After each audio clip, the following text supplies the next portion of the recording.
In 1978, a group of burglars did the unthinkable. They robbed the house of Chicago's most untouchable godfather, Tony Accardo.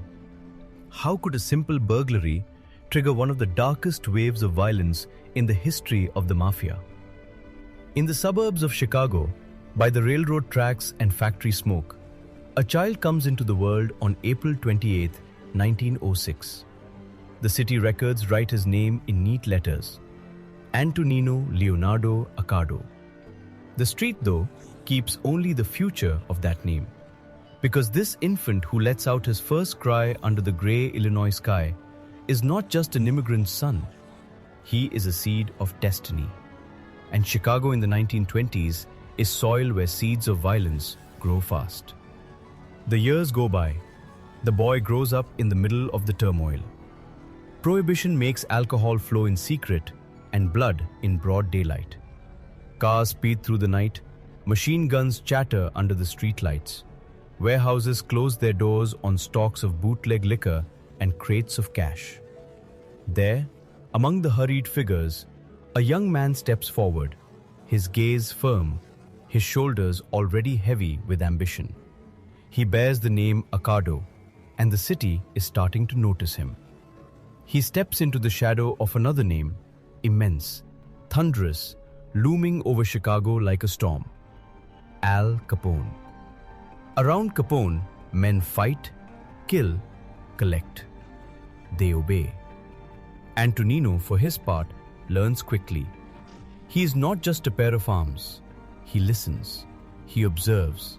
He understands the fear in other people's eyes, how to make it appear, then hold it tight, like an invisible leash.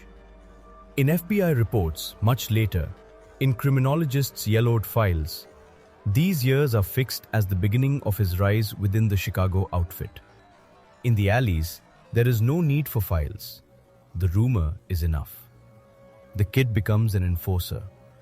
The shootouts of the 1920s, the score settling, the liquor convoys, he takes part in all of it.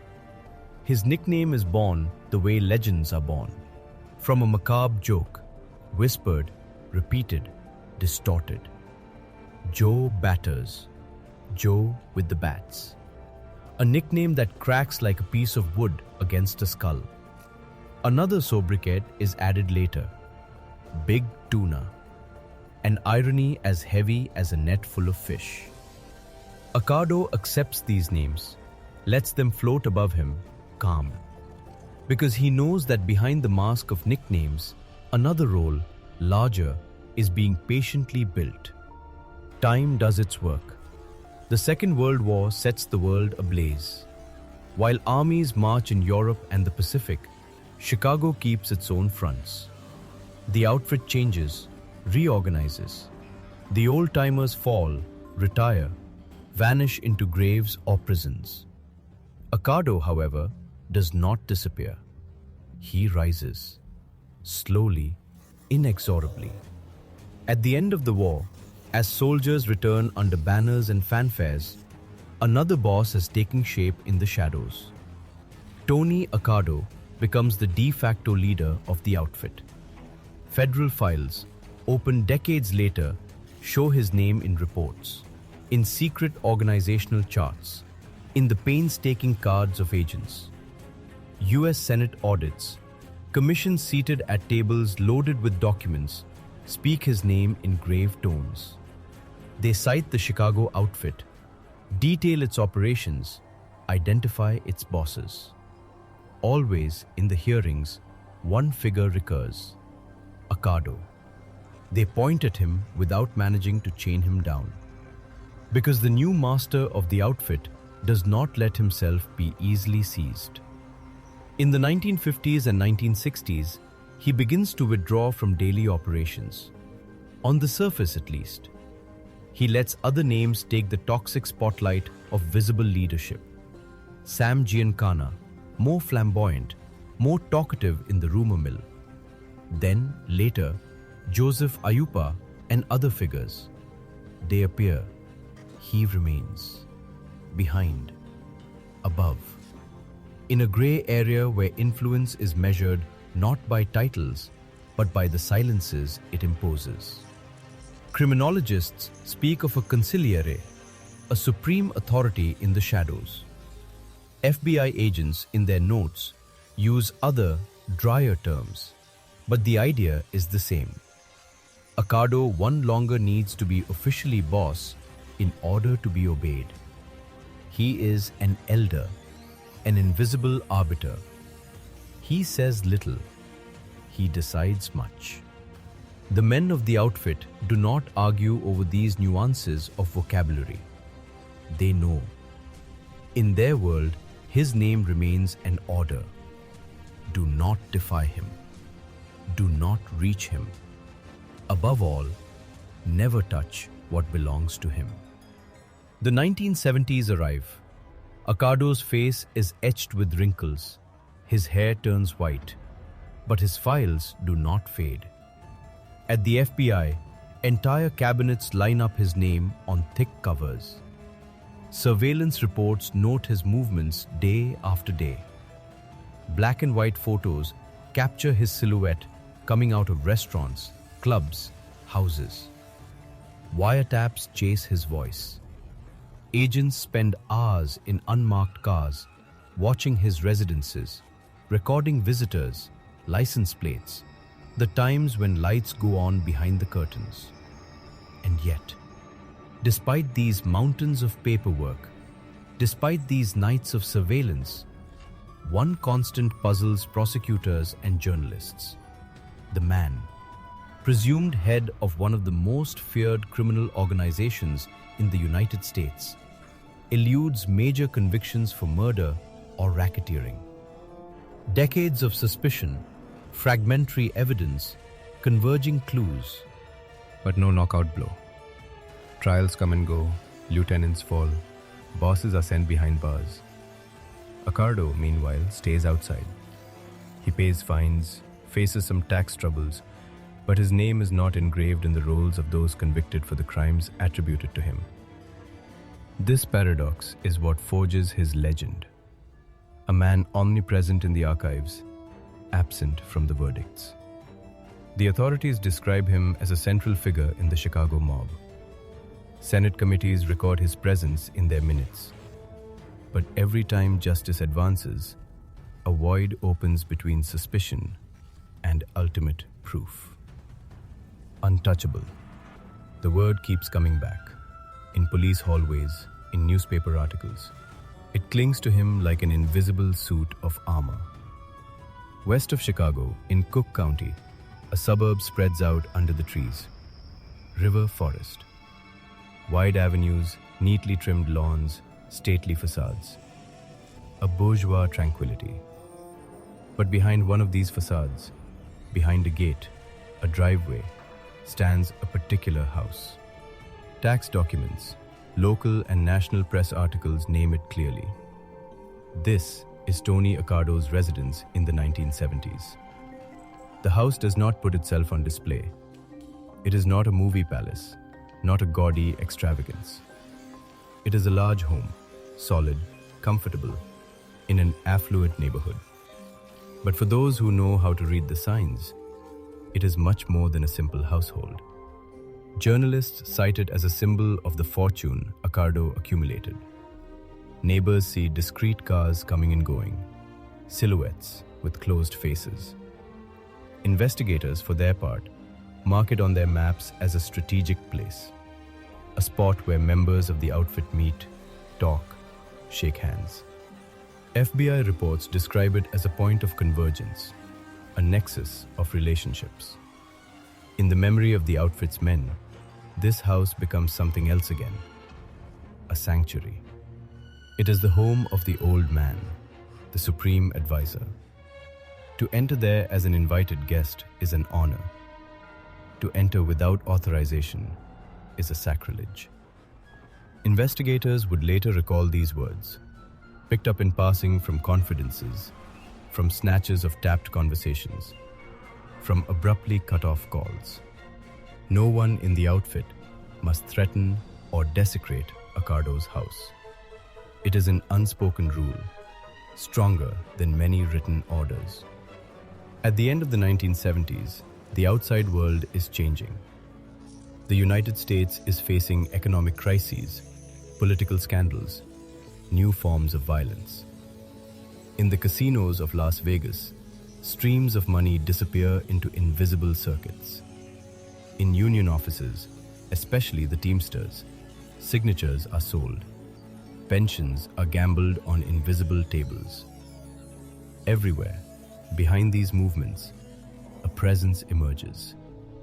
The Chicago outfit. The criminal organization is no longer content with neighborhood illegal gambling, underground betting, or small-time loan sharking.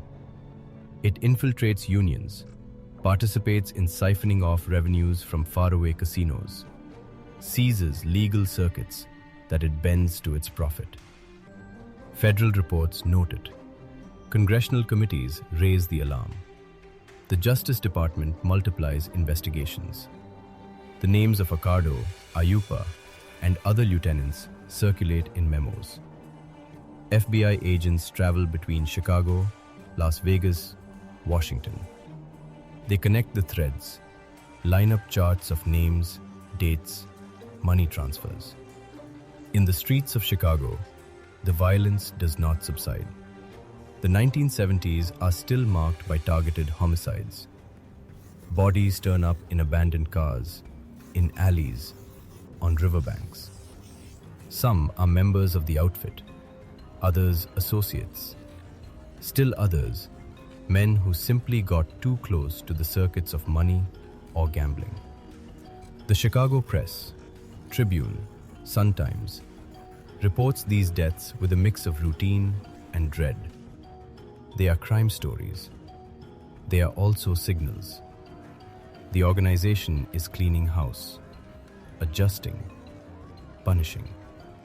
In this tense landscape, the outfit looks like an animal under pressure. Federal authorities are tightening the noose. Internal rivalries are simmering. Men are moving to defend their shares, their secrets. And at the center of this web, even retired, even silent, still stands old Accardo. Investigators know it. They continue to watch him. Every movement around him takes on particular importance. Every incident linked to his name becomes a sign, a possible flaw, a flash in the night. River Forest for him is more than an address. It is a symbol. The house represents criminal success turned into apparent respectability. On the outside, a peaceful villa in a protected neighborhood. On the inside, the material proof that decades of maneuvers and alleged crimes have paid off. This home means Accardo has survived. Accardo has won. He has risen from the sidewalks of Chicago to the well-kept lawns of the wealthy suburbs. In the culture of the outfit, this house also embodies his safety. As long as it remains unbreached, the image of the old man stays intact. In the years leading up to 1978, nothing comes to tarnish this impression. No serious report, no trustworthy source mentions the slightest known burglary, the slightest direct affront against Accardo's house in River Forest. The newspapers recount other thefts, other shootings. No break-in here. The archives remain silent on this point. The home seems protected by more than its walls, by the reputation of its owner. Around it, however, vigilance does not weaken. The Chicago police, the River Forest police, the FBI, all keep an eye on this address. Patrols are noted. Cars that stop for too long are recorded. Nighttime movements are monitored. In this climate, any incident directly targeting Accardo's property would be an alarm, a major anomaly, a signal both for the police and for the underworld. Because the stakes go far beyond the market value of what is inside. Burglarizing the house of a mafia boss of this rank is not just committing a theft, it is issuing a challenge to an entire system. It is throwing a stone at a mirror shaped by decades of fear, forced respect, and omerta.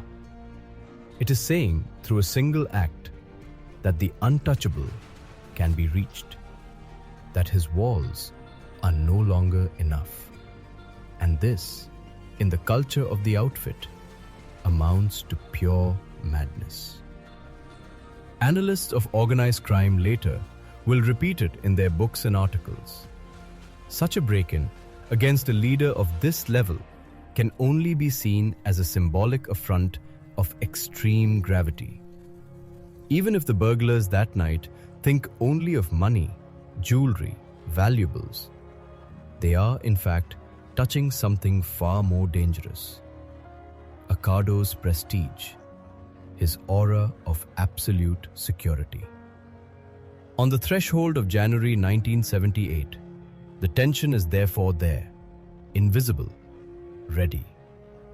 Federal archives seethe beneath the clasps of their binders. The streets of Chicago still carry the smell of blood from the latest executions. The casinos of Las Vegas continue to lose money into black pockets. The house in River Forest, meanwhile, stands in the winter cold, a quiet silhouette behind its bare trees. No one in the sources of the time yet reports the slightest break-in. No report mentions a burglary. Accardo's residence remains an inviolate sanctuary, observed from afar by the authorities, silently revered by the underworld. And yet, in the days to come, this facade will crack. For in this month of January 1978, someone or several people decide to cross the forbidden line. The exact date does not etch itself clearly in the newspapers. Articles later will simply speak of January 1978. But the place leaves no doubt.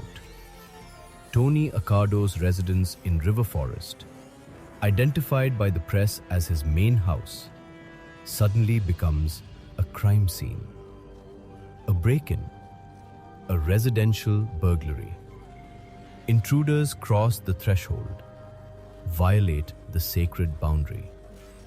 Inside, they do not come empty-handed. They take jewelry, cash, other valuable objects, the full list of which will never be made public. Journalistic sources mention loot without listing it entirely. What matters is not only what disappears, it is the act. Rummaging through a boss's drawers, opening his safes, touching his belongings, overturning his order. How does the break-in unfold, minute by minute? The archives remain silent. No precise timeline, no detailed account of the entry, the duration, the departure. Declassified documents, books, and articles agree on the fact of the burglary itself, but are silent on the technical details. We do not know whether the door gives way under a kick, whether a window shatters, whether a lock yields in silence. We only know that, in the cold of that January, unauthorized figures move through the rooms where ordinarily calm and certainty reign. The discovery of the crime offers no more clarity. Is it a resident? A staff member? The sources stop at a dry observation. The burglary is discovered and reported to the authorities. Someone, standing before the broken door, the open drawers, the emptied safes, understands the magnitude of the incident. And then, a phone rings. The River Forest police are notified. The shockwave begins to spread. The local officers arrive, notes and equipment in hand. Where they usually patrol quiet streets, they suddenly find themselves at the heart of a case that is beyond them. Because this is not just any house, not just any victim. They know it. They go in anyway, follow procedures. They record the scene, examine the breakage, the traces. They look for fingerprints, signs of passage. They draw up an inventory as precise as possible of the stolen goods. They open a file. The burglary becomes administratively a case among others on the surface. But already the news is spreading. In the Chicago newsrooms, heads lift in surprise. Tony Accardo's house, burglarized. The fact is exceptional. It breaks a sort of tacit agreement between the fear inspired by the outfit and the caution of ordinary predators. Burglarizing any upscale home in River Forest is risky. Burglarizing this one belongs to another category. Specialized journalists note it, emphasize it. In the underworld, the reaction is not recorded in public archives. It can be read in silences, glances, abruptly cut conversations. But later, investigators and journalists reconstruct it, half-spoken. Such an act in Mafia culture is seen as a major insult, an attack on authority, a message that no one can leave unanswered. The outfit is not just a criminal enterprise, it is a symbolic order, and someone has just spat right in its center. Tony Accardo does not speak out in the newspapers. No public statement, no interview, no press release. Nothing in the main sources preserves the trace of his words on the subject. The man who all his life dodged the pools of media light remains faithful to his method. He lets others talk. He also lets, perhaps, other forces set in motion. Officially, the case follows its course. The River Forest Police open an investigation. Procedures are put in place. Officers question, compare, compile. Other departments in Chicago take an interest. The FBI, already saturated with Anthony Accardo files, cannot ignore an incident involving such a figure. Even if the burglary falls under local jurisdiction, the federal agency watches. It adds notes, cross-checks, questions. Who dared? Why now? At the crime scene, physical evidence is collected. Fingerprints, perhaps. Fibers. Signs of forced entry. But nothing in the available publications specifies their exact nature, their number, their value. There is no complete, publicly released, nominal list of suspects formally identified in the first days. Contemporary articles remain vague. They mention leads, professional burglars, individuals connected to the criminal milieu. But no specific name emerges in the following weeks. In the newspapers, the story takes shape. The Chicago local press and the major national outlets report the event as an exceptional crime story. They recall Accardo's reputation, his status, his past with the outfit. They highlight the insane risk involved in breaking into his home. Some articles mention the outfit's culture of reprisals. They do not yet assert precise links. They hint. They describe a climate. In that world, an affront never remains unanswered for long. In police station hallways, in FBI offices, voices rise, anonymous or identified, later repeated in books and documentaries. Burglarizing the house of a mafia boss, they say, is playing with your own life. It is a recklessness that is paid for dearly. Nobody is talking about bodies yet. Not yet about visible reprisals. But already, investigators accustomed to the outfit's mechanics sense that this burglary will not remain a simple theft case. Months pass. Nothing in the public archives indicates a clear and definitive outcome to the initial investigation. No show trial, no high-profile conviction of burglars identified and judged for having targeted Accardo's house. From a strictly judicial point of view, the story remains unfinished. The burglary is confirmed. The direct criminal consequences fade into the shadows. Yet another, darker narrative is woven. In the years following January 1978, several individuals involved in high-level burglaries or thefts in Chicago are found dead, murdered in brutal conditions. Specialized books and articles examining these events later on see in this series of homicides a sinister echo of the river forest burglary.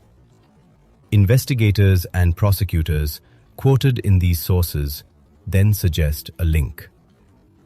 Some of the homicides, they say, can be interpreted as reprisals by the outfit, a cold vengeance for the affront suffered by Accardo. But these are only investigators' conclusions, supported by cross-checking dates, profiles, and methods. Not confessions, not definitive judgments. No court convicts Accardo of having ordered these murders. No verdict explicitly records a legally established link between the January 1978 burglary and these violent deaths. In the eyes of the law, the old boss remains outside these supposed bloodbaths. Once again, his name floats between rumor and proof, between the convictions of the police and the silence of the courts. In public perception, however, Accardo's image grows stronger. The burglary, far from weakening him, adds another layer to the legend. He now appears as a man who, even at an advanced age, even officially retired, remains at the heart of the storm. His house, violated on a winter evening, becomes the starting point of a story in which the apparent vulnerability of an old boss is immediately tinged with the threat of an invisible retaliation. In retrospective portraits, newspapers will often recall this episode, one of the rare moments when Tony Accardo appears as a victim of a crime. A victim about whom people immediately whisper that he never forgives. The 1980s begin. Major federal cases intensify. The links between the outfit, the Teamsters, and the Las Vegas casinos are dissected before judges. Leaders fall. Trials reveal skimming circuits, those illegal siphonings of casino revenues that fill the Mafia's coffers. In these cases, the 1978 burglary does not take center stage. It hovers in the background as one event among many in the long history of the outfit. But FBI reports and academic studies on organized crime mention it as an illuminating example. This is how the outfit reacts when the prestige of one of its former bosses is attacked. Over time, Accardo's figure becomes fixed. He continues to live in the Chicago area, in or around River Forest. Surveillance continues. Agents still note his movements. But no major verdict ever sets down in black and white his name next to reprisals linked to the burglary. The suspicions remain. The stories circulate. The justice system, for its part, does not transform them into convictions. On May 22, 1992, in Chicago or its immediate surroundings, Tony Accardo's life comes to an end. The records stated, death from natural causes. The man who traversed nearly a century of organized crime without falling for murder or racketeering on the scale of the suspicions dies in his bed, not in an alley. Newspapers publish obituaries and retrospectives. His life story is laid out, from the streets of Chicago under Capone to the plush armchairs of Mafia power. And almost always, one episode comes back. The River Forest burglary in January 1978. As if that affront and the rumor of what it set in motion summed up in a single scene the nature of the character. Even today, for anyone who opens the archives, the story retains a clear shape. The burglary of Tony Accardo's house in River Forest in January 1978 is an established fact.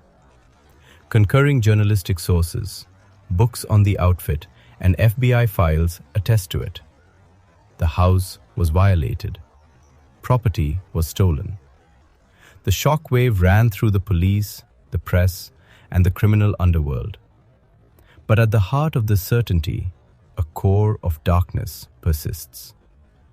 The precise details of the break-in, its time, the method of entry, the duration, the formal identity of the perpetrators escape public view.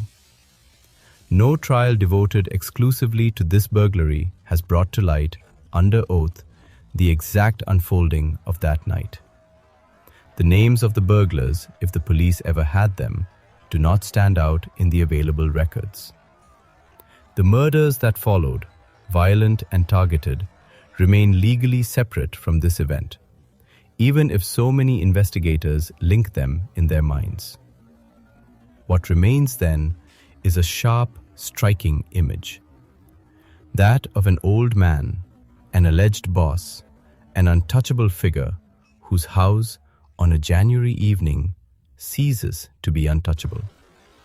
For a few hours, foreign hands rummage through his drawers, slip his jewelry into pockets, leave with his money. For a few hours, the armor of his untouchability cracks. Then, in the days, months, and years that follow, other hands are set in motion. Men fall. Bodies appear. A new fear settles in.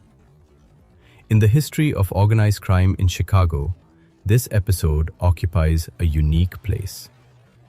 It marks the point where the apparent vulnerability of a mafia boss, victim of a simple burglary, is immediately counterbalanced in police and media narratives by the conviction of an implacable retaliation by the outfit. Between what is proven and what is only believed, between recorded facts and silences, the silhouette of Tony Accardo emerges. And his house in River Forest, burglarized once, remains like a broken totem whose gleam still draws attention long after its owner's death.